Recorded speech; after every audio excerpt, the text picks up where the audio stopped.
What's up, everybody? You're listening to the Hustle and Flowchart podcast with your boys, Matt Wolf and Joe Fear. Anthony, round 2 is live.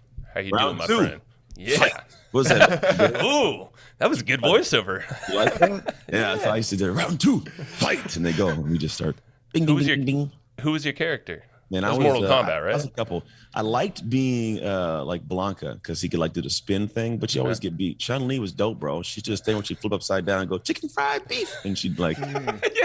Oh, yeah, so Street Fighter. Yeah, I'm a Ken or a Ryu guy. I was always one of those two, but they were like pretty much the same guy. That's right. That's right. Dude, it was all weird, and you had to get like the right like roll to the things to get them to shoot their stuff, but like.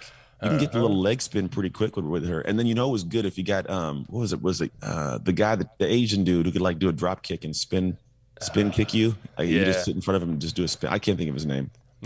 I don't know what his name was. It wasn't Street Fighter, or it wasn't Mortal Kombat. You're thinking like I used to always think of like the guy. Yeah, I was more of a Mortal Luke Kombat Kang? guy than I think Liu so. Kang, yeah. Yes, I that kept was on Mortal like Kombat. Chun-Li kept coming to mind, but I'm like, no, that's the girl in Street Fighter. Liu Kang was quick, man. He was my guy because I was a button masher, so everybody hated me. But yeah, if you get a fast guy, you just pop, pop, pop, pop.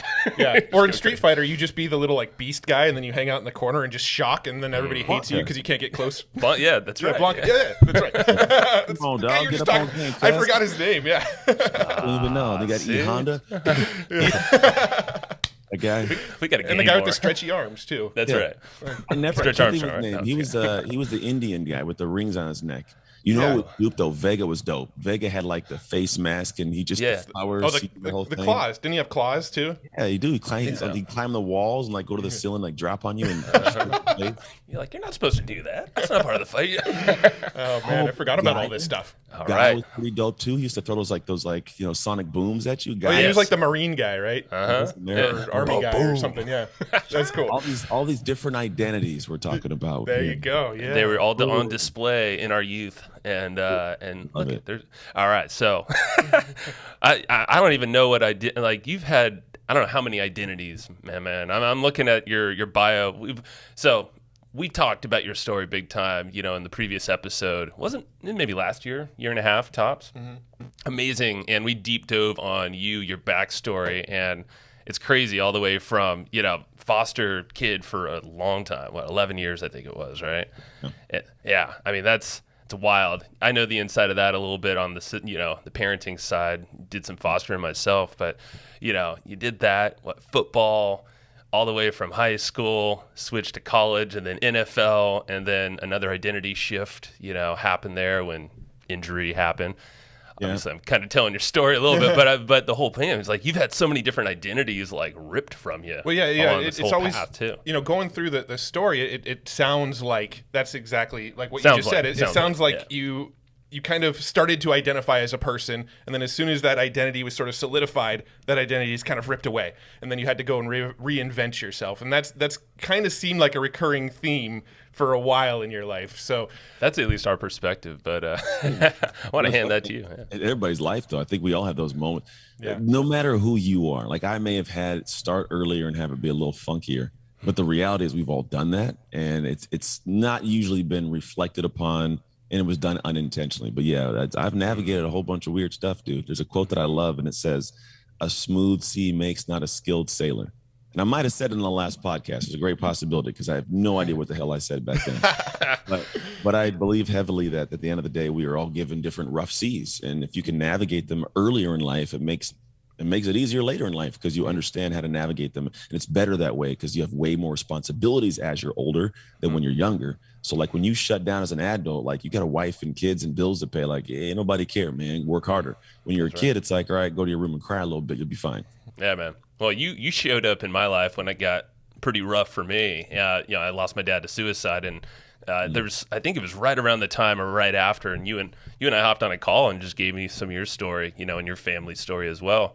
And it was rad, man. But yeah, to your point, like can't just stop. But that was an identity of mine that was ripped away. So it was kind of this, this lull or like, what the hell now? And that's where I think your book Identity Shift, and that's what we're going to really hone in on now is like, because you've like put frameworks to all this stuff now.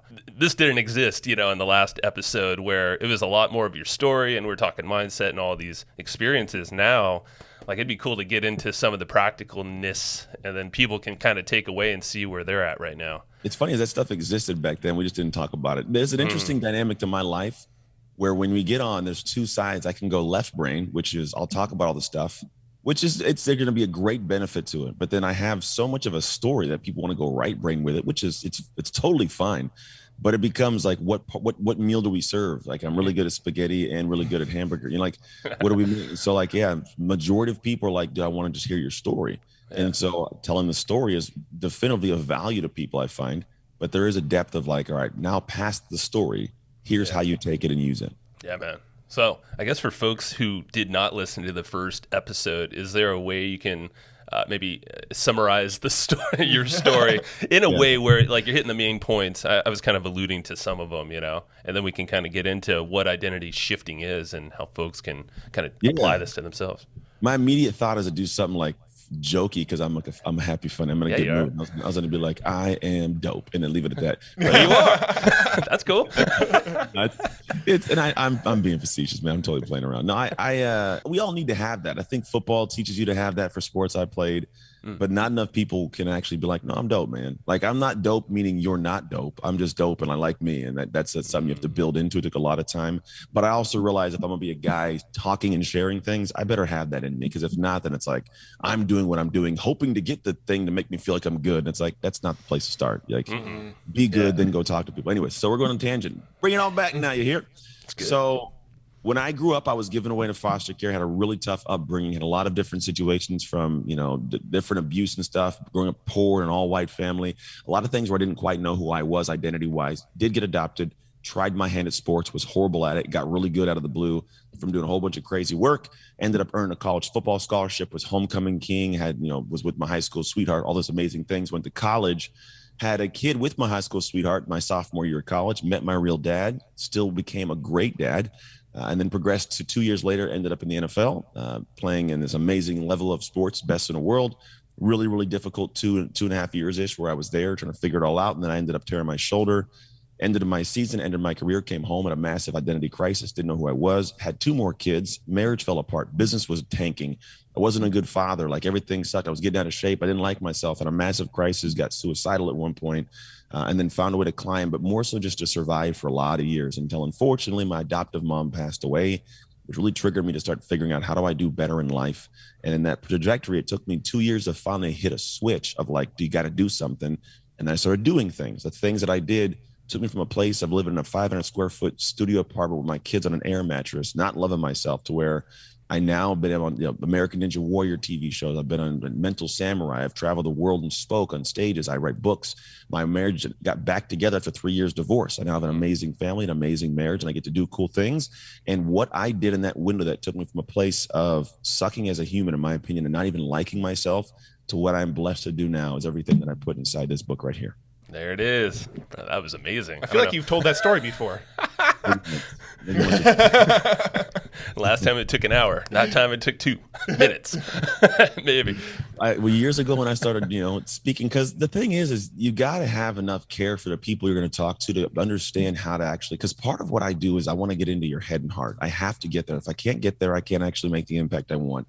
And there are a lot of people who they spend so much time on the story elongation, they don't realize it doesn't matter. Really, the story is, can you hit the people's parts the way you need to? So early on, I had to learn how to be a skilled speaker, right? And it takes time, my friend, but I have to learn how to tell my story. I can tell the same story in an hour and have you on your edge of your seat for an hour, or I can do it in 2 minutes and have you on your edge of your seat for 2 minutes. But if you can't go from 2 minutes to 60 minutes, you're not a pro just yet. That's good. Well, that's a good lesson right there. Someone can, we can rewind and just study what you just did there. And I'm like, all right, how can I do that kind of thing? Now, when it comes to identity, when somebody comes to you and says, what do you do? I feel like so much of identity these days, especially when you go to like networking events and you're going out and meeting new people, so many people identify as the sort of career they're in, the role that they're in. And what do you do is the first question people ask. And then, so when somebody asks you, what do you do? What's your answer? I hate that question, first off. But what I tell people is I help people make shift happen. Mm-hmm. And they go, what does that mean? You make shift happen? I go, well, if you think about it, remove the F, you get it. Okay, yeah. you wouldn't say that language unless it was something super cool, right? Yeah, okay, I helped you create that vision of getting to that next level. Now they're like, well, how do you do that? And I go, well, I'm a speaker and a coach, and not, oh, you're a life coach? Absolutely not. I don't coach anybody's life. I coach the identity of the human. What do you mean? I say, well, at the end of the day, your identity has to match your dream, or it'll never be realized. And I go, and then we can go deeper in a rabbit hole. And so for me, a lot of people have dreams that are far beyond their current identity. And so because of that, you almost will never have it until you learn to shift into that identity. The cool thing is, as you shift into it, you simultaneously transform as a human, but you also achieve that thing. And that's kind of the cool beauty of how you do it. Now, we've done this in our lives in different ways. All of us have. The unfortunate part is sometimes we shift into a lower gear, like a lower level, without intending to, or we take way too long and experience way too much pain to get to the higher level. We do it just, haphazardly by trial and error, by sheer survival. So I went back and said, all right, well, how can I shortcut this? And how can I all but guarantee you reach that next level and then have the things you want? Because if I go out there and go, hey, I help you make an identity shift. Somebody goes, I don't know what you're talking about. That sounds like chopped liver. I don't want that, right? I don't want that. But if I go, okay, well, I'm gonna help you make shift happen. What kind of stuff? What do you want to have happen? Well, I want more money, and I want to have a better car, and I want to have a better body. Beautiful. I'm gonna tell you right now, it's a dream you have. If you don't have an identity that matches that, it won't come to fruition. And if it does, it'll be because you burned yourself out doing it, and so it won't last. And so I teach you how to be able to shift to it smoothly, so it's effortless effort. And not only do you get to that level, but it opens up doors to the next ones. It becomes more desirable. It's more of like, that's what I want. So now we can step into a place where I can actually provide value that somebody wants. It's a journey, man. It's honestly been a long journey, because this is not a common concept. Well, it's also one that if someone really does enjoy themselves or parts of them, or maybe the ego is having them hold on to characteristics of their story, maybe some of their past, that's an objection of like, I don't want to change my identity, but shift, like, oh, wait, hold on. So what is the shit that you want to do in your life? That's great, but something's holding you back, something from the past. That's why shift is different than change, because change is heavy, man. Like it's a bigger word. I purposely don't use the word change because I can't change somebody. And most people don't actually change, they shift. Like my wife and I, we were married and then we were divorced. We got remarried. She hasn't changed. She's just shifted. She's the same person quite literally like 80% the same person she was before the divorce. That 20% that was amazing, right? That little shift. And that's what we're looking to do. And it's not a heavy, hard thing, but to be quite honest, most of us know the areas that we're lacking, but it's either we don't know how really to work on it, or we don't want to work on it, or, honestly, this is what I've come to find. Yeah. A lot of people got I got a vision, but it's not a crystal clear vision. It's just kind of like, I got this thing I want to do. And then what they do is, like, even if they do have it, they kind of go like this all over the place on the way to getting to it. No one goes, right. There's no certainty or control. And that's what I try to give back to people is, hey, clarity in the vision is what you want, to where you can taste it, touch it, you can describe it, how many different, bumps are on the tire of the car you want, what color is it, what kind of gas, whatever it is. Can I get that clear on it? And then on top of that, can I go, okay, great. How do we make it to where I get up and every day I have a ridiculous sense of power because I have control and certainty that everything I am doing is moving that direction to getting that. And the way you get it is by becoming. So it's a little bit philosophical, but it's actually not. To be honest, it boils down to what the hell are you doing today? Like, what are you doing today? Yeah. If you get down to the nuts and bolts of it. Yeah, and there's a lot of clarity. So I would think that folks don't know where they're currently at, and maybe it's maybe emotionally you kind of feel it, or in your checking account you see it in some cases, depending on what your deal is. But it's like figure out the clarity, but then the plan. That's where the disconnect, I guess there's that gap. And I think you call that the identity gap, right? It is an identity gap. The gap is the gap between who you are and who you have to be to have what you want, right? That's the identity gap. And to be honest, I say that, but really it's like there are certain aspects that attach to your identity. So identity is comprised of different things. There are beliefs, thoughts, actions, habits, mindset, and ego and personal pride. It's actually in the book in a model. It's called your ideal identity, or I'm actually messing with the language of zone identity. Because when you're in the zone, dude, everything flows. But the gap that most people have, it's like, all right, well, I got a client, for example, right now, and we're doing this thing where he needs to actually call specific people to be able to spin up the business. He is deathly afraid. He isn't telling me this, but I can tell because he's 3 days behind and every day is a new excuse. But it's a good excuse. So what I'm realizing is internally in him, what ends up happening is has a gap of belief. There just is. There's a gap of a belief of what he's supposed to do, if it'll work. And so he keeps asking me questions. And the questions he asks, I haven't yet pushed back, but I answered a question. But in my head, I'm like, the right identity would never ask this question. It would just go seek an answer. So you have a gap right here. And so these little things, they show up in our life without us knowing it, and they stop us from getting to where we want to get. Yeah. And you know what we do? We try to cover it with information. We have this, I call it the epidemic of shelf esteem. Right?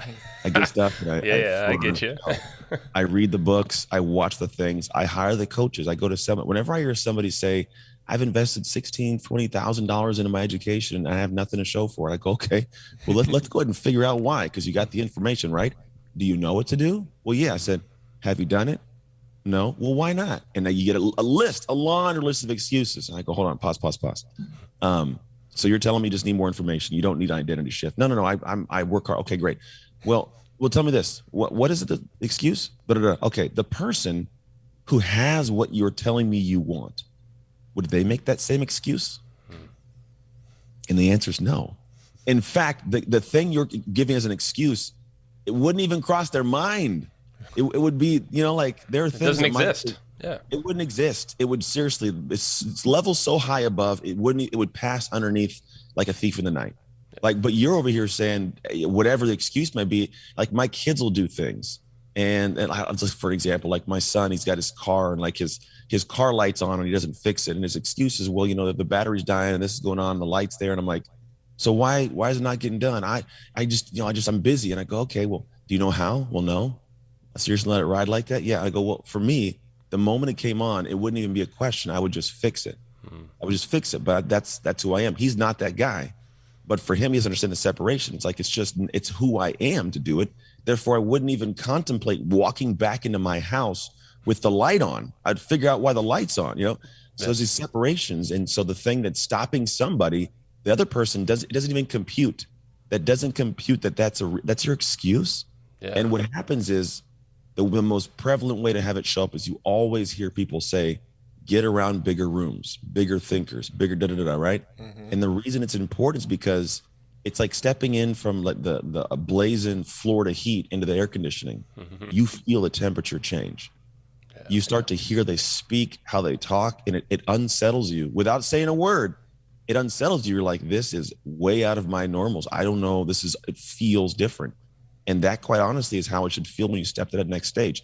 It's going to be out of the box of what you currently do. Yeah, and it's going to feel good, too. It'll be a little out of place feeling, but once you do it, it kind of, it's that almost like the desire is like met a little bit, because I feel like anyone who has that gap does have like this underlying desire to achieve greater, maybe. But maybe there's something tugging at them that's even like because I was thinking mental health has got to play into this too, like anxiety and things. If you're excuses after excuses, there's got to be something like that. It elicits itself. It shows up that way. The funny thing is, it has nothing to do with the person, everything to do with the dream they're casting. Because here, the only reason there's a gap is because I kicked the ball far from me and I'm trying to run up to it. There's a gap between me and the ball. But if the ball is at my feet and I don't care to go and kick it anywhere, I'm good. That's why people who have jobs that they love, I love them. But when you have a job you hate and you complain about it all day, this is a gap.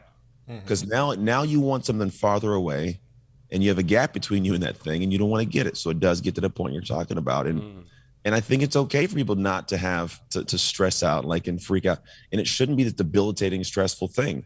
But I think the mental health and anxiety comes in because I see the gap and I feel like I'm helpless and powerless to close it.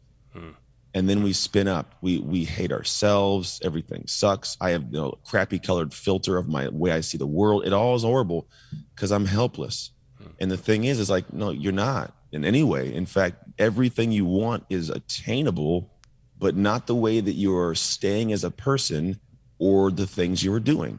Something has to shift. And when you do, even if it's just shifting the perspective of, oh, I can, well, now we start down a different path. Yeah, dude, and that ball analogy actually makes so much sense because when that gap is greater, that's where the more anxieties, excuses, potentially the hopelessness. But then you start to close the gap. It's like we had Stephen Kotler on here, flow expert, and he was like, just go a little bit outside of your abilities, and then that's kind of the flow state right there. Challenging yourself, but not too far.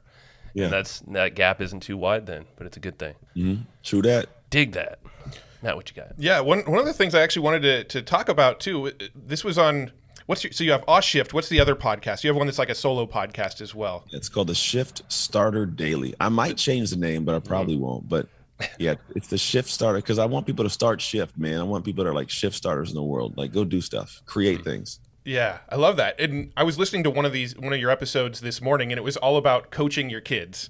And so I've got 2 kids. Joe has a kid, and it's something that I think would be kind of interesting to talk about because I know that's something that I struggle with. My kids are 6 and 8, so like they're at an age where they kind of like talk back and they're sassy, right? So like they go to school and everything their teacher says, they do it. Right, everything their teacher says to do, they're on it. They have a lot of respect for the teacher. They come home, I say, "Hey, go clean your room." They're like, "No, Nah, Daddy. no, I'm not. I'm gonna do it later." So I'm curious, how are you sort of instilling some of this stuff with your own children? How are you coaching your kids, and how do we get our kids to a place where they're coachable? And that's probably the wrong question, but you'll probably correct me. How can I get them to do what I want? Is that what you're trying to say? No. I totally get it, man. I got kids that they don't want to listen, but they do.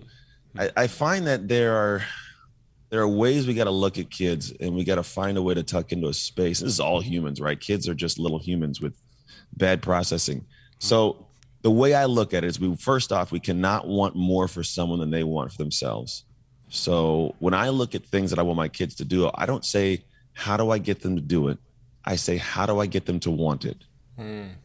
It's a definitive difference. Yeah, I think you get it too. Like, I'm like, how do I get them to want? So my youngest son right now, he plays football, and I coach him, and I would like him to play at a high level because he's capable and he has a skill set, and he says he wants to do it. But I realize I can't be the guy driving that. He needs to, because people protect what they create, not what you create for them, right? Think about, like, if somebody gives you something like a gift, it's like, cool, right? I'll take care of it. But if it breaks, like, nah, But if I built it, bro, get away from this. Keep it clean, keep it tight. It's mine. Don't, because I made it. Yep. So what I look at is, for me and my kids, I try to get them to figure out what do they want, and I tie things to what they want.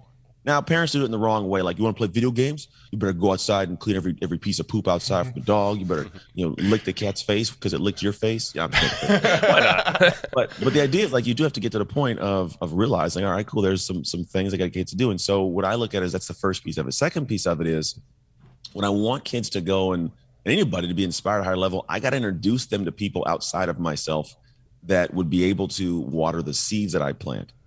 I need to plant seeds. I cannot water them. So when I have my oldest son, I want him to be inspired and motivated to go do track or whatever he does. I can't go out there and yell at him to go work out. I got to put him in front of people that'll inspire him so he does his own work and does that. It's a big, big piece of it. And then the podcast you listen to is about me coaching my son and making sure there's a delineation between coaching and parenting. You can't coach your kid, right? You have to coach an athlete. So, like, when I go out to my house and I'm here, I don't come home and coach my son. I parent my son. Now, I could be a parent talking to him about sports, right?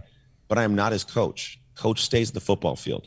When I'm on the football field, I don't bring the parent out there. I'm not talking about, you did this, I'm going to take away your groceries, food, whatever. I'm making things up. Yeah. I'm not going to do that because it's just weird. It crosses lines, and then they don't think they get the benefit of each side because all they hear is, you're the parent. And you don't like me, you don't love me because I didn't do this right in the football field. So for a lot of parents, I tell them, like, if you're going to coach your kids, don't parent your kids. And when you're parenting, don't coach them. It makes it weird in either direction. Now, your question was, how do I get kids to do things I want to do? That's how Joe worded my question. That was yes. a joke.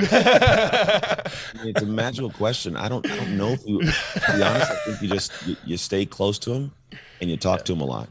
Yeah. Every night at the dinner table, we have this thing where we do a good day, bad day. Every night at the dinner table, we very rare. I mean, 99% of the time, if it's a late night and my wife and her dead tired, we'll be like, hey guys, eat what you want. But that's very rare. Majority of the time at the dinner table, we pray first and we eat, and everybody does good day, bad day. and I am close to the kids. We hear what they got going on. I understand that the struggles they got, how things were good, how things are bad. We hear it. And then what happens is you diminish the ability for them to be communicating in a negative way because you've taught them to communicate positively. So it's not always this argument back and forth, but also I get them to respect me and feel respected. So like if I'm like, hey, bro, clean your room. It's not this, you're only telling me bad stuff. It's like when they talked to the night before, hey, I did this. Hey, great job, man. Hell yeah, bro. I love what you did that. Hey, everybody's like, hell yeah.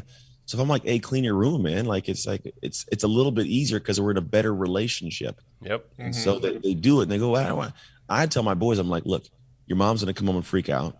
You know it. So you can either handle it on your own and do it your own and make her happy, or you can do it angrily while she's pissed at you because it's dirty. It's like totally up to you, man. But like I can have that conversation because I have a relationship. Most parents nowadays, they don't know their kids, I don't think. And you know who knows them best? YouTube and Facebook, man. That's, the videos, they're sending stuff to them all day. They know them better than we do. Yep. The algorithms are shaping everything there, man. And yeah, for sure. And I like that outlet too at the table there in communication. It gets the thing that could potentially be stirring around in their brains. Maybe they do have some aspirations, but they're kicking themselves and coming up with excuses potentially, the gap's too large. It's almost like this whole thing, whatever they want to achieve, you can hear it, the good and bad. I love that, man. I want to talk a bit about chasing your passions, right? I know that's a topic that pops up quite a bit among a lot of the podcasts that you've done. And there's this sort of dueling mentality around chasing passion, right? That I've been struggling with, and I've watched a lot of videos about. And there's one way of going, okay, this is the thing I'm passionate about, so I'm going to do everything I can to go that direction and do the thing that I'm passionate about. And then there's another sort of way of thinking of, I'm going to do what I have to do and figure out how to be passionate about the things that I'm doing, right? Yeah. So I don't know if they're necessarily in competition with each other, but there is this kind of way of thinking of like, can I be happy and find passion even in like doing work that doesn't feel fulfilling versus should I be constantly chasing after some bigger passion? Does that make sense? Makes 100% sense. Was it Rowe? Is it Jim Rowe? Or what's his first name? Rome? Jim Rome? No, Rowe. Something Mike Rowe. Mike Rowe, Dirty Jobs. Oh, yeah, Mike Rowe. Mike Rowe. Okay, yeah. Dirty Jobs, yeah. Mike. Yeah, he has something where he talks about like, don't chase your passion, chase what makes you money, freedom.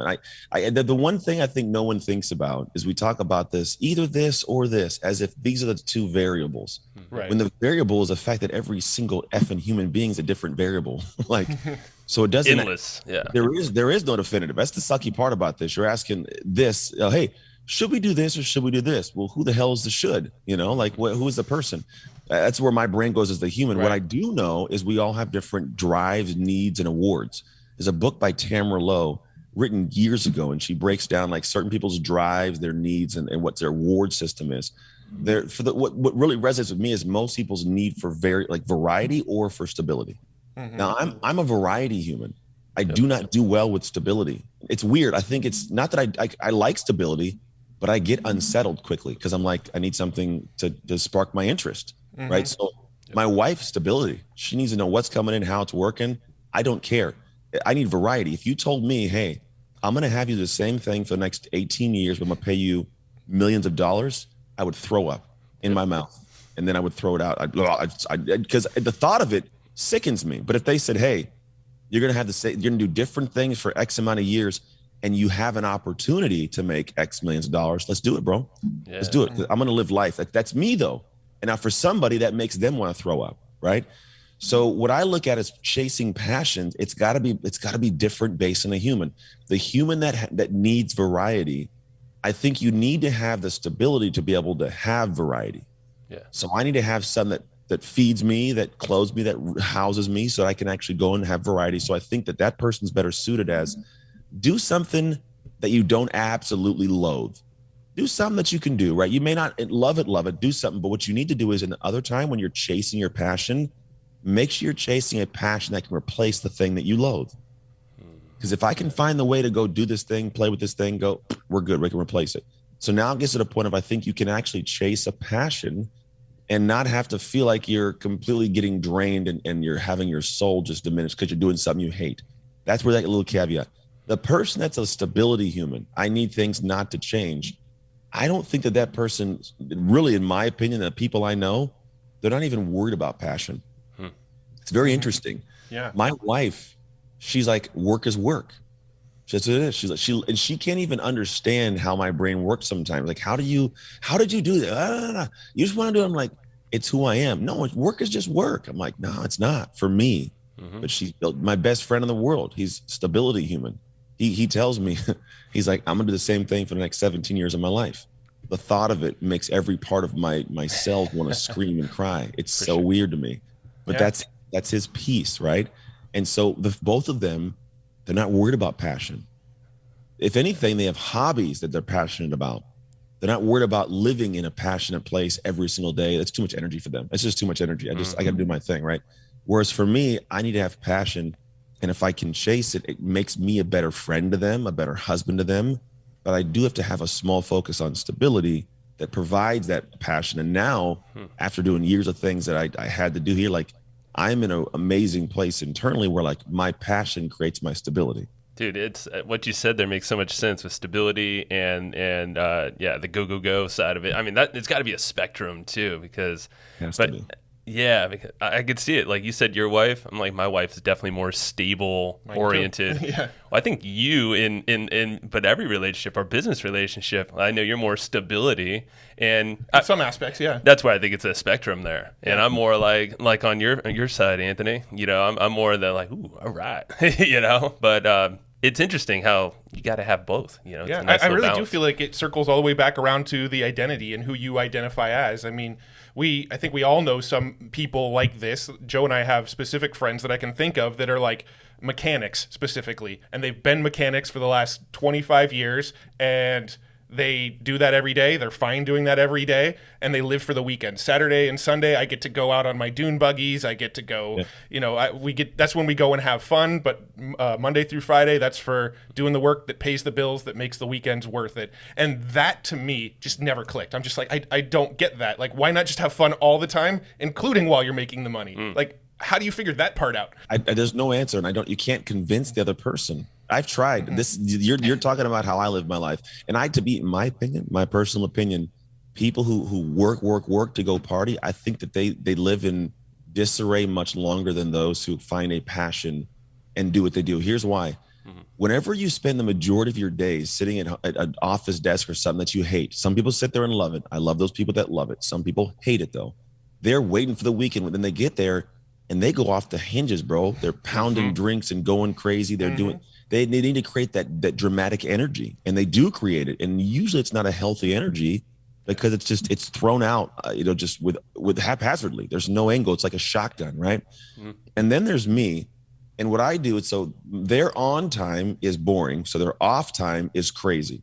My on time is crazy, so my off time is calm. Yes, I relate to that so much. Yep. Amen. I love that, man. These little takeaways like that, dude. I think a lot. If you notice, I think a lot about a bunch of stuff.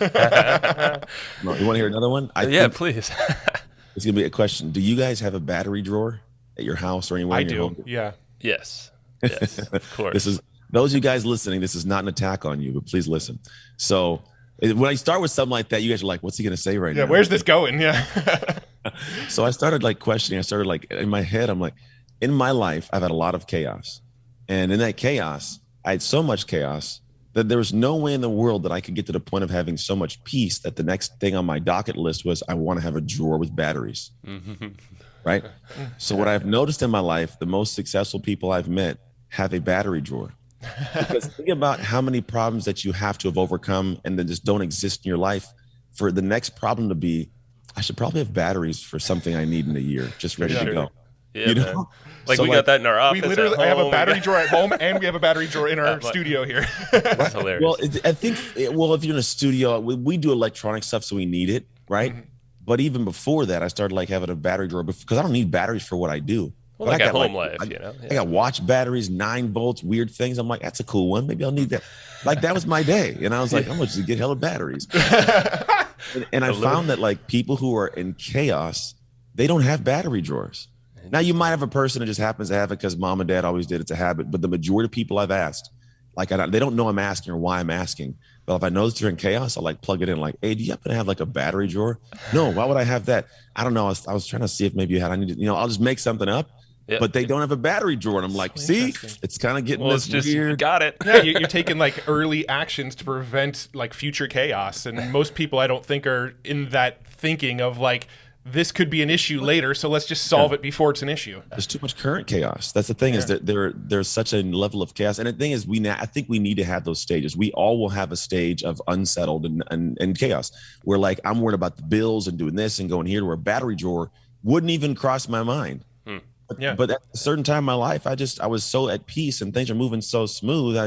I had nothing else to do. And then just battery drawer popped in. I'm like, oh, cool. That would never have popped into my head 10 years before, you know? Hell no. So that was my caveat little conversation. But what does it mean if my wife is the one who created the battery Dude, drawer? I was just going to say the same thing. I was like, we got smart wives. But Really, I have smart wives. She's I mean, there's part of success is just marrying into success. I mean, it's your relationships, right? I mean, It's true. Being open to that. So, for sure. dude, Anthony, all right. So you do like 1 million podcasts for like, I think, is that your marketing channel? Like primarily is just No. No. What? No, we do ads and everything. We do all that same stuff, man. So I do podcasts because I like talking, and I have my own solo one. So I like interviewing people. So that's like I did the first Shift podcast. Yeah. The Shift Starter Daily came because people wanted to have me be individual in their ear. Like, hey, can you do some on your own? Like, I want to just hear your thoughts. And I was like, all right. So I'm not going to do it for 30 minutes. I'll do it for 8 minutes. But it's like, it'll be like, I can edit it. I use a roadcaster. It's an immediate edit. So it's done and I pop it out. Yep. So it's that. And then I just like talking to people, man. I have a joy of me that I find is infectious for other people. So like they ask me to come on and hang out. So, well, let's go hang out. So it's not the channel of what actually brings revenue in is like speeches and social content that we create. And then we run ads. That's what actually brings it in. The podcast, they do for sure introduce me to people, but people aren't going podcast. Let me go to this guy's thing and pay him money. That's not, you know, they have to go, okay, I like this guy. Let me see what he actually does. And if it's of value to my life to check it out. And that's how it progresses forward. Mm-hmm. Now, was this going on all these podcasts and just really enjoying talking to people? Was that a part of an identity shift, or is that something that you've just always had? Yeah, no, I don't think so talking to people is always going to be scary if you don't know what you're saying. So early on, I just like talking to humans, but I wouldn't have felt comfortable coming on this podcast right now 5-6 years ago. I'd have come on and I would have been thinking I had something to say and it would have been valuable, but I've done so many now and got so much feedback. I'm like, all right, I know the things that people enjoy hearing. I know like the commonalities of what's like consistent's got to be made sure we cover. And then I know how to explain things because I've explained it hundreds of times now between clients and podcasts and speeches and just, so it's like at this point, it's fun and it's much easier, but it was developed over time for sure. I didn't start off like, I want to go on podcasts and talk to people. You just get better. And there's a sweet spot that we all get to when we've done the work. And I'm sure you guys have been here before. It might be here now, but the sweet spot is when I do something that I love doing because I've developed a skill and I love doing it, right? That people love that I do. It's an artist who loves making music and people love their music. There's nothing better than that. I don't think. This is my version of music. And I create thoughts and ideas and I put them out. People go, man, that was helpful, man. I go, yes. Like I loved doing that. I loved creating it. And you loved hearing it. We're in a great, amazing place. What more do you need? Yeah. Exactly. Well, a couple things. Let's shout out your book. So how's the best place to get Identity Shift? I know it's getting released August 24th, right? Yeah, baby. Yep. So August 24th, which is in a couple weeks, dude. It's coming up quick. So it should be released by the time this goes live. It should be out now when this episode's There live. you go. Yeah. Boom.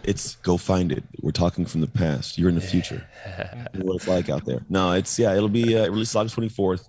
And the book it's a straightforward way of two things. One, getting the concept anchored so people get the concept. And then two, the process. And I believe that in order for us to have great success, we have to have both process and people. And I know that the books do a good job of giving you concept, but none of them really give you process. And none of them really give you people, because it's just your own thing. And by people, I mean like a surrounding group of like a dream team that keeps you dialed. So the book I wrote to give people the concepts, they get why it's important. And I give you the process to be able to actually understand how to do it. The people, you can come see me or go to community or come see you guys. That'll help you get what you need. Because without people and process, you fall short in any area of life, in my opinion. Yeah, man. Well, the book's called Identity Shift by Anthony Trucks. What's the best website for people to grab that? Best website is identityshiftbook.com. Right on. All right. And then if you want some free things, man, well, it'll show you if you go there on the actual. I can make a code. We'll make a code for you guys. Why not? Right. What do you want that code to be? I know Hustle's not the jam. You used to have a previous show. I like Hustle's the show, cuz. All right, hit me. We'll go with HAF, Hustle and Flow. HAF is be your code. And what that means is if somebody goes there and they get the book and come back, the freebies they get with the code are they will actually get the audio book, which I got to record here today. They'll get the digital book and they'll get the workbook, which is actually, I think, borderline almost done right now. But the cool thing about it is it increases cognitive rigor. The difference between people who take something and apply it and those who don't is, do they understand it thoroughly? It's why people say the best way to learn is to be learning with the intention of teaching it. Because what happens is when I learn it, think about it, I read books a lot. I don't gather everything, remember everything from it. I got to take notes, remember it most of the time, and it's hard to recall all of it. But the things that I read and I have to do work on, it increases my cognitive rigor of it. It anchors it. Yep. So I made the workbook, and it's like $100 workbook. We actually dialed it in, but it's designed in a way for you to go, here's the process. Like I got the concept, got the process. Let me work through it so it really anchors in and I increase that rigor. And now I can see it in real life and how to navigate it. So it's like a workbook that you can actually apply to your life. All right, I'm going to go rebuy. We have the book, but I'm going to rebuy that thing just to get that because that sounds epic, man. So yeah, pop the code. Already bought it. Pop the code in there. Just gotta pop the code and you're good to go. Yeah. I will. All right. Wait, did we send you the book or you bought the book? No, you sent it to me, or someone on your team did. So, I'm like, did Amazon send it early? What's going on right how now? the heck did he have? You looked a little surprised when we were holding it up. Yeah, well, I got a good team that does things. You and do. I'm pretty sure I gave them your information. And they took care of all of it. And I was like, no, they were great, man. Yeah, we had a little insert and all that fun stuff. Yeah, this morning I was on with Russell Brunson, a live stream for him, and we're doing Funnel Hacking Live, and he had it too. And I'm like, where you guys get on this damn book? Well, you listening can go to identityshiftbook.com and the code HAF, get all that good stuff they just said. That's the best feeling in the world, though, is to like have just stuff happening in your business that you don't even realize is happening that's progressing your business forward. Well, you know what? On that front, we got to get you out of here 5 minutes early. Go record that audio book, my friend. Thank you, man. Can't wait to hear it. Yeah, man. Thank you. We're back. We're here. We're still here. Are we recording on camera right now? We are recording on camera right now.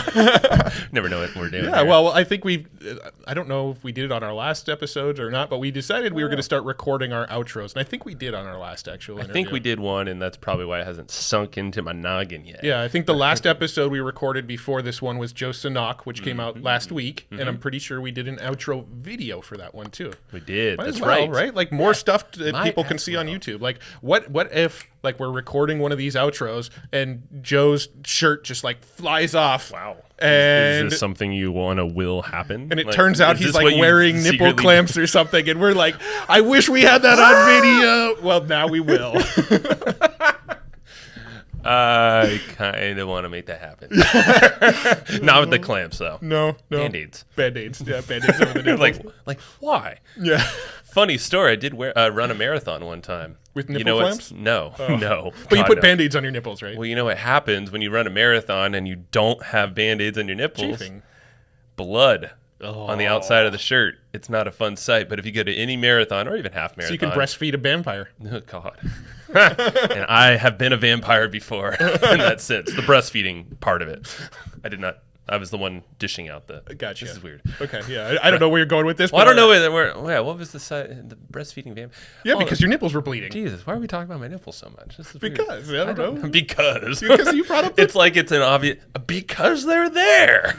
So, we had Anthony Trucks on the show today. Anthony, I'm sorry that just took some of the space from this episode. Yeah. And go ahead with what you're about to say. We had Anthony on, and he was freaking amazing. Yeah, no, he's fun. Like off air, we were doing this kind of goofing around with Anthony. It's so fun, I think we're man. just kind of keeping that energy going, to be honest. Well, it's the point, and this is what we were saying is, man, he's just cool. You know, Anthony's so cool. You could tell his element is chatting with people and identity shifting and that whole thing. Get the book, by the way, obviously. But that guy lives and breathes it and understands it and even said it's only going to get better and better. You know, writing this book is amazing. He's like, I've already gotten better since that thing. So it's like, that's why you want to listen to his podcast. Too. Yeah.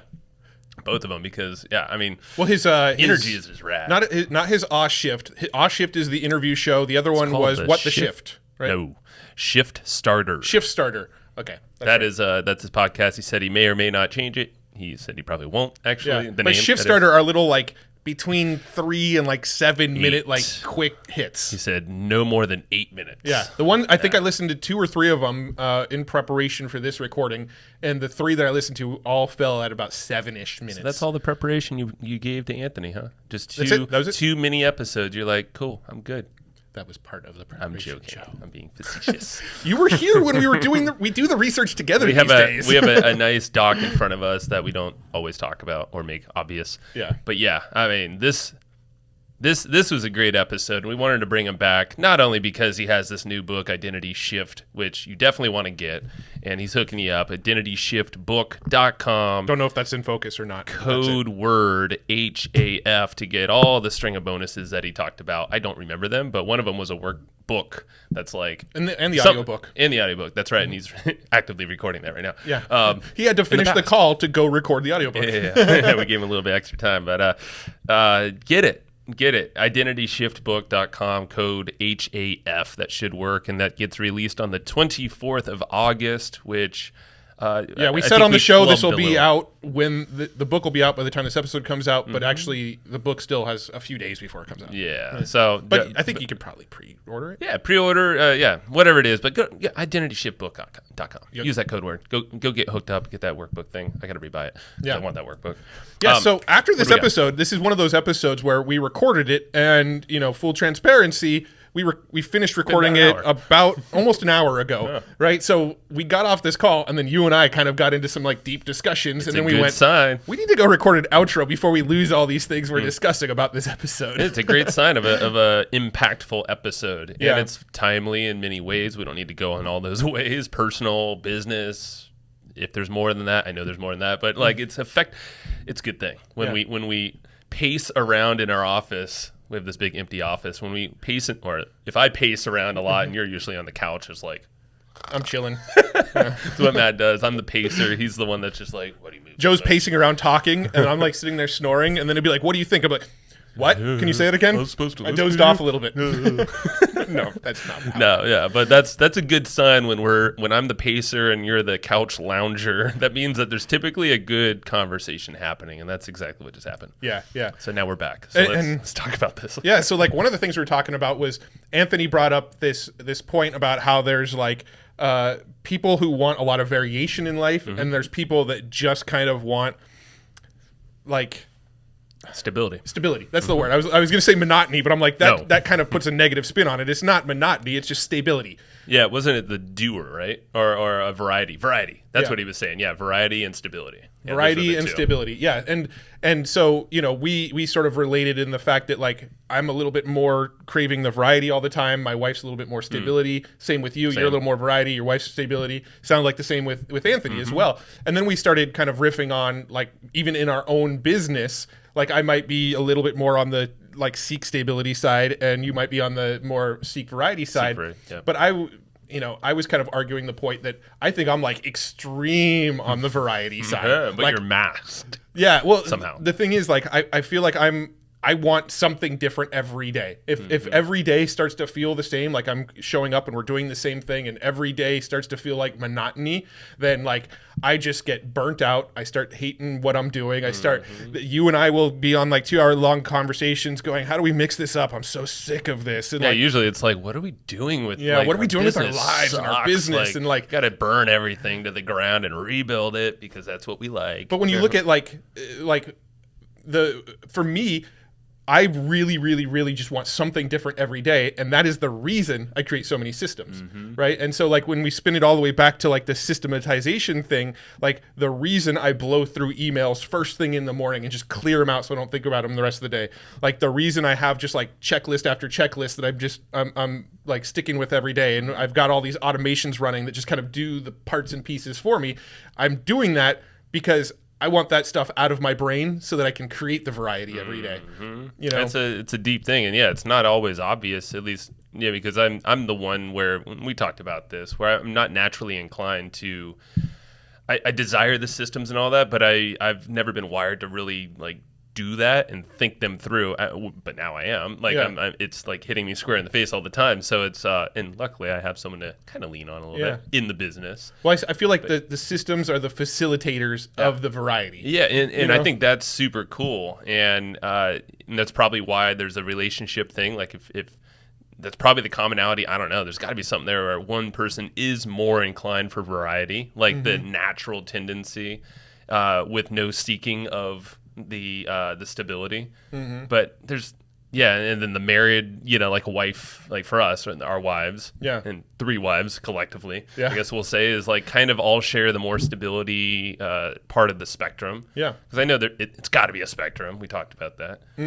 And even when there is, I know, with my wife, when there is variety, she wants the variety elements to be kind of planned out and thought through, and like she wants the variety, but she wants the variety next month where she can think it through and plan it, and book the like, let's say we're going on a vacation, book the travel, and figure out what we're going to need in order to do the travel, and like she wants the variety, but she wants this sort of.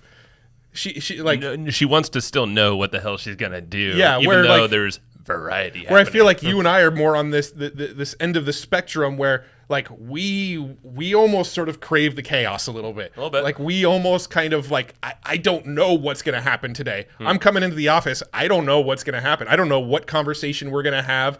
I don't know. That's the biggest variety is like the conversation. Yeah, didn't know this was gonna happen here. I don't know what project we're gonna be working on. I feel like this studio that we're in right now was like our sort of mechanism for like we need to change shit up because this is getting monotonous. Yeah, right. Like, dude, I mean, all the way down to the freaking stools that we're sitting on right now in these chairs. If you're watching these videos, you realize we don't have anything behind us. Yeah, we're on these stools and we almost look fidgety in a way, but it's like, ooh, I just cracked my back. Yeah, it's nice. There's little IKEA stools. Like, it's giving us a little bit more flexibility and freedom. And someone like me, I know, is like, I like to just. There's a lot of movement happening, and we both talked about like in chairs we're like, this doesn't feel right. It's such a metaphor for our whole business, right? These chairs are a metaphor for our whole business. Like we were in our old chairs and we felt constrained, and we were just things right here. We were just like sitting there feeling constrained in these chairs. Like we have something to sit on and my butt doesn't hurt, but like I wish I had more freedom. And then we went and got these stools, and now like I got freedom. I can like put my hand in Joe's face. I could have done that before. You better wash your hands, sir. Yeah. But, it's kind of funny. They're kind of sort of this metaphor for, like, we were constrained and these added additional freedom, like. Nothing saying against the chairs we did have because they have a better use where they're at now. Yeah. I actually enjoy it much more where it's at in these things for podcasts. Those are at our getting shit done stations. Yeah, yes. We have getting shit done stations, and we have content creation station. We got to think like time and place. Yeah, it's like this is how we want to have the flexibility and feel free when we're chatting with someone. I'm looking at like the monitor where Anthony was. Yeah. Now it's a desktop. So hi, gradient. Yeah. But like, when you're at your battle station, you want to freaking lock on in and focus and flow. It's not flowing isn't like, oh, where am I going to go? Looking over here, or like that's conversation more so. But when we're having these conversations, like we're wiggling and squirming and looking at each other and looking back at you and looking at the camera and looking at Anthony and looking at what's going on in the room over there. And, are we? Not really. It's over there. Hey, a router. Oh, we haven't put those cables away yet. No, wow, it's a mess out there. But actually, we do look past the camera when we have our whiteboard up over there for our Tuesday episodes. Or if we're deep in thought, we're like, that was a good one. Yeah, then I just look at the ceiling. Well, yeah, actually, some of the folks that, and I don't know what the hell we're talking about now, but it's fun. They're like, the people that came for Anthony have probably checked out by now. The people that like us are probably still hanging around. Hey, you're my kind of peeps. We've been said, and it's totally true. I've been called out on it a lot, but it's like whenever it gets one of us or both of us kind of like looking up and to the right. That's my thing. Is like if there's a good thing, like Mark Acosta Rubio. Up and to the left just doesn't feel as natural. Yeah. It's up to the right. Mark Acosta Rubio called me out on that like years ago, and he's like, okay, so when you think like critical thinking or you have an idea and you're trying to put something together, you look up and to the right, because he noticed that with me, and I'm like, yeah, actually I do that all the time, and now I notice it. And I'm like, I don't know what that means. It's got to be a brain thing. I don't know. Mm-hmm. But yeah, so someone pointed out whenever we're seen looking up and to the right, we're like, That's a good one. All right, Yeah. that's a writer downer, or that's a nuggeter. And now that these guys are, Well, it's funny because for the longest time I resisted doing video podcasts now. like our first true. 300 episodes weren't even on video. And you know what's funny is we passed episode 400, never Didn't even say a made a word. mention of it. But what is this, 405 or I don't know. I don't even know. Maybe more. Yeah, but we actually just blew past 400 and didn't even call it out. But it's interesting because we used to resist being on video because we wanted to like hide that stuff. Like we didn't polished, didn't want our guests to know, like when we were thinking about something or if like we were taking notes or if True. like we wanted to hide a lot of stuff. We were hiding. if I was hitting the bong or whatever. Whoa. Like we didn't want the guests to see that. I don't think Matt or I have ever hit a bong together. That's not true. Maybe once, actually. 420. Joe Rogan show. Aha! Yeah, that was the once. That was the one time I was thinking, actually. Yeah, that's the only time I can think we have. But That's exactly the scenario I was thinking. That's funny. before a Joe Rogan stand up on 420 It one was year. with our friends right before we went, and that was a good night. Yeah, maybe I shouldn't call out the friends because they may That's not want why to be called out. That's why I'm leaving it as friends. Yeah. Local friends in San Diego. All right, so I have an analogy from Anthony that he said on this podcast episode that hit me, and it put things in perspective, and that was the whole ball analogy. Like when there's a ball that you kicked out like let's call it 50 yards away if you're on a football field, compared to a ball that's like right next to your foot. Like it's that whole closing the gap. And I brought up the whole thing with Stephen Kotler and the flow thing. He was like, you just want to like in flow, it's something like 10% more than your abilities or just a little bit out of your grasp. When it's too far, the doubt comes in. You're like, I'm not good enough, or I don't have the tools, resources, know-how to do that thing to achieve these goals. And I think, I know in my life, and I'm sure everyone can relate somehow, but like that clicked for me. And I was like, damn, that's really cool. So when it comes to goal setting, or even like, if it's like far off money goals or like just ambition in general, I want this in my house, or I want to deck the blah, blah, blah, blah.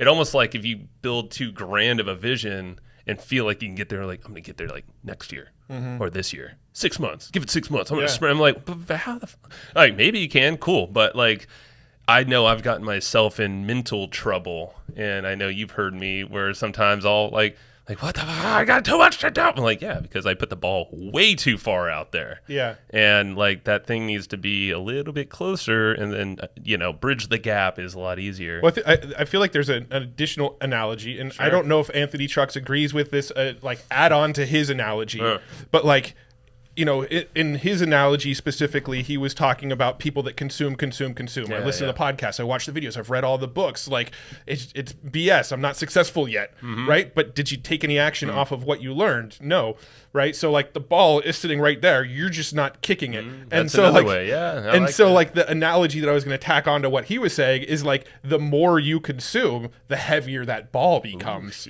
right? The Didn't even harder think it of that. becomes to kick, because now you're like, I learned this and this and this. Now I have 15 directions I can go in. That ball just got harder to kick. It got heavier, Wow. right? So I don't know if he would agree with that as sort of additional analogy, but in my head it makes feel like sense. he would. Is that like the more knowledge you consume around a topic, the harder it becomes to kick that ball. Yeah, you have more options. You have more, just things of what ifs. Yeah. It almost like brings up more questions where it's just like, how about you just tap the ball a little forward and like with whatever your current abilities are and knowledge, and then like pick it up there. So going back to what you were saying, do you have like a specific example? Like, is there anything that comes to mind as far as like, Kicking okay, the ball so too far out? like the ball's too far out? mean, Because in his analogy, kicking the ball meant taking action. Yeah, and I guess that's where it was interesting because I thought of it completely different, but it was still the gap though. So like with him, with Anthony, there's the whole the identity gap. I don't have it in these notes, but it's talked about in and that was the whole goal of the book. And this was on like chapter maybe 3 or something. But this is basically his words from the book. Like, one of the book's goals is to clarify how to close the identity gap so you can elevate your life to the next level. Right. Okay. Yeah. So you upgrade how you operate at an identity level, and then you can basically create this ideal identity for your dreams. Yeah. Yeah. So like the identity gap is like basically like the person you want to be and the person you are. Right. So and understanding who those two identities are, and then how to bridge the gap. So I think back to your question, I was thinking it almost in that way a little bit. And well, I'll just say about the house. Like I mentioned already, is like, there's certain things that I've always kind of not chased, but held as like a goalpost. And we've talked about this on the Psychology of Money episode. Yeah. That was a driver for a lot of years for my wife and I we always wanted to buy our own house in San Diego. It's pretty damn expensive and, it's competitive, has been for a long time. And we ended up buying a house eventually, 4 years ago. And it's still hard to do, even harder now. Yeah. But I remember before that, it was a lot easier. Like that was the ball almost. Yeah. But the ball wasn't so far out there because it was like, oh, I could just rent another place that's slightly nicer in a cooler area. It's downtown now. Or, oh, I moved to Chicago for a little bit. Like, yeah, the lifestyle creep. When you hit the goalpost you wanted to hit, the goalpost moves again. It's just a new goalpost. And I felt like the ball wasn't that far out because I'm like, okay, I've done this every year and a half to 2. Can't track how many times I moved in a short period of time. I tried. It's difficult. But now that we own a place and I don't have that ball to kick, I have to reframe what, I guess the identity I see for myself in terms of that goalpost that was driving my goals more. You know what I mean? Like that was the thing I was reaching for, and it would take a lot of money and effort and So there were a lot of things attached to it. So I think now I'm the ball has been kicked out further because I'm like, I want to make this house the biggest, baddest, coolest freaking house ever. But what I want to do to it is going to cost a crap ton of money. Yeah. And it might not even be in that certain house. So I think that's the thing that going back to that episode, the ball's a little far out. And I've actually been pretty good at bringing that ball closer. So yeah. That's there's multiple football analogies here. Like there's the moving the goalpost, if you wish, or if you will. Yeah, there's like the moving the goalpost of like, all right, my goal is here. I've reached that goal. Now my goal is here. I've reached that goal. Now my goal is here. I feel like that's like the kind of football moving the goalpost analogy. And then you've got the like the kicking the ball. Like I'm like the ball's sitting at my foot and I'm ready to kick it. I'm learning how to kick it. I just won't take that motion to kick the ball. Right. So there's there's two analogies here that are I feel like are kind of getting blended. They are. No, but they're I think go ahead with yours though. I want to hear your perspective on I guess one of the analogies. Like well, I mean, like reading. He even brought up reading, and you consume a crap ton of stuff, but you also how does that land for you when you hear that? I mean, you take a lot of action, obviously, but I'm sure there's a lot you're not too. I think with me, there's a lot of getting ready to kick the ball and then just nudging it a little, nudge. Okay. A side of the foot, just a little. Yeah, I'll a safe kick. I'll study a topic and I'll go real in depth studying a topic. I don't know, for example, cryptocurrencies, right? I'll study the topic of cryptocurrency and I'll go real deep studying it. But then when it comes time to take action, I'll just kind of nudge it with my foot a little bit. I'll be I'll throw $100. Let's talk about that later. See what happens. You just reminded me about that whole NFT thing. Yeah, we'll talk about that later. But actually, to your point, and the whole trickle out.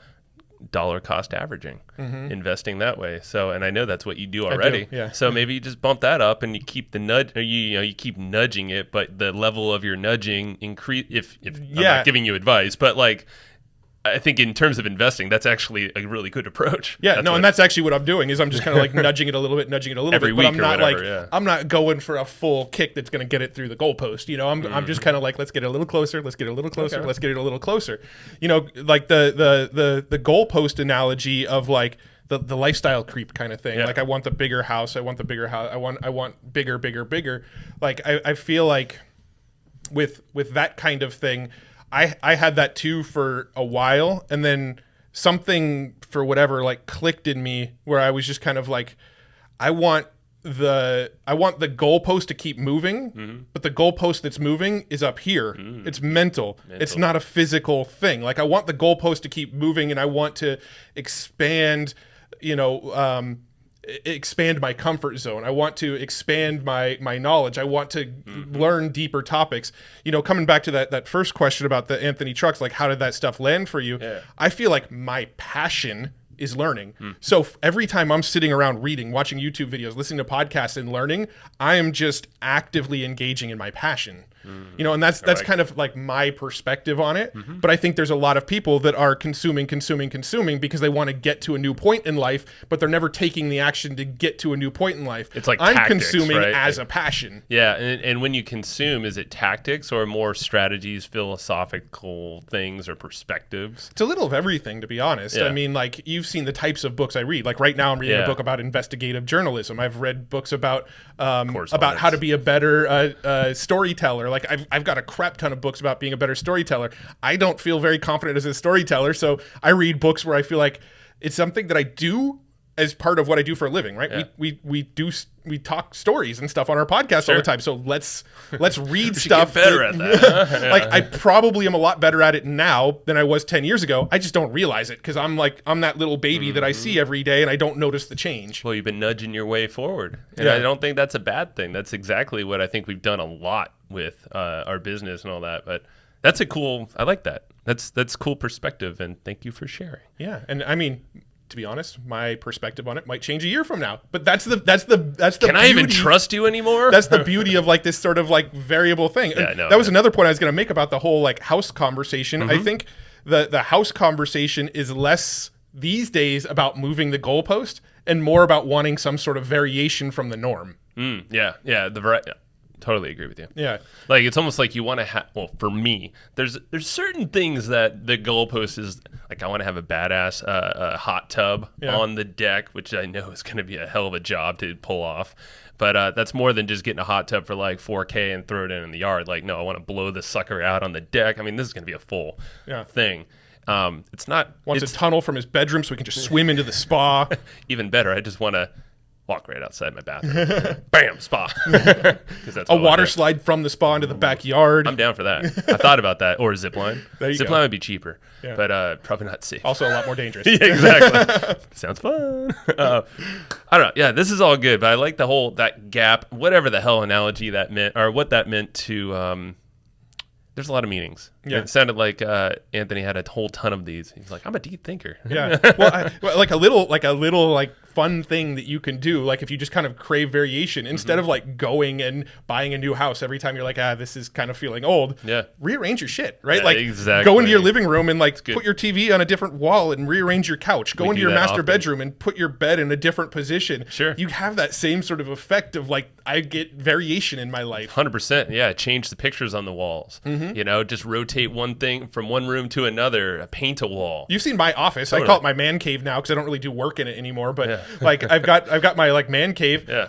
I'm showing you pictures of it all the time. It looks nice. It looks fucking different every single time I show you a picture, though. Well, actually, okay, you just reminded me because I don't currently have a home man cave, but I have the ability to make some, and I want to deck out the garage. And to your point, like shaking up variety, I've looked at the garage now with new lights because I think of what we've been talking about. I'm like, yeah, I could totally just paint the walls in this thing and make it look not like a garage. Yeah. But like throw a freaking TV over here, my workout stuff. I want to make it a lot cleaner. Right now it's just kind of like in a garage. Yeah. I'm like, dude, if I made this, like gave it a little spice, a little more flavor, and a couple of LED lights, because lights always help, up lights, you know, in the garage, why not? Yeah, it sets a mood. It's the mood. And then you control it all with a ding, like one of these freaking RGB controllers. My room's almost always like this purpley lavender color. Love it. Because it's just such a calming color. It is. And that's where well, right now we have rotating colors, but yeah. Yeah, I mean, this is just because it looks cool on video. Well, if you notice, we always shake up the variety here too. It's never the same color because we can never agree on one color. Yeah, and except for when we do our pod hacker stuff, then I just make it all red.